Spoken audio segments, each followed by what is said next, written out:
ఆయనతో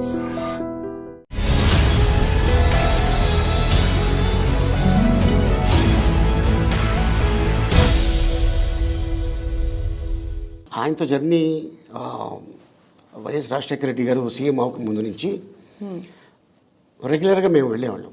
శ్రీనివాస్ నాయుడు, వినయ్ సీఎం గారికి బాగా క్లోజ్ ఫ్రెండ్స్ వాళ్ళు, క్లాస్మేట్స్ యాక్చువల్గా చెప్పాలంటే. సో అట్టగా వాళ్ళ ద్వారా నేను వెళ్ళటం జరిగింది.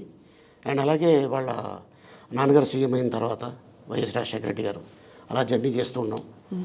అండ్ తర్వాత ఇక వారు పాదయాత్ర, ఇంకా అక్కడి నుంచి కంటిన్యూగా కలవటం. ఆల్మోస్ట్ ఇప్పుడు మీకు చెప్పాను కదా మా ఇల్లు ఇక్కడని, నా ఇంటికి 2-3 సార్లు కూడా వచ్చారు ఆయన. నేను కూడా చాలాసార్లు వెళ్ళి ఉన్నా. వాకబుల్ డిస్టెన్స్ నాకు, ఆ పైన ఇల్లు రాజారెడ్డి గారికి కట్టిన ఇల్లు అది. సో అలాగ కలిసి తర్వాత ఆయన సీఎం అయిన తర్వాత ఆయన గుర్తు చేశారు, వీళ్ళందరూ ఎక్కుంటున్నారు ఏంటి అని.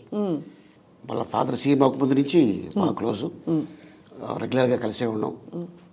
ఒకరోజు సీఎం అయిన తర్వాత అంటే 21లో స్టార్టింగ్లో ఫిబ్రవరి ఆ టైంలో వెళ్ళి ఇలాగే ఛాయ్ తాగుతూ ఇద్దరు మాట్లాడుకుంటూ గుర్తు చేశారు, ఎలా ఉన్నారు ఫ్రెండ్స్, పాత్రలు కలుస్తున్నారా అంటే. సమయం ఆ సందర్భం వచ్చినప్పుడు గుర్తు చేయడం అనేది ఫ్రెండ్స్ని, కలుస్తున్నాం రెగ్యులర్ కాదు అప్పుడప్పుడు కలుస్తుంటాం అని చెప్పడం జరుగుతుంటుంది.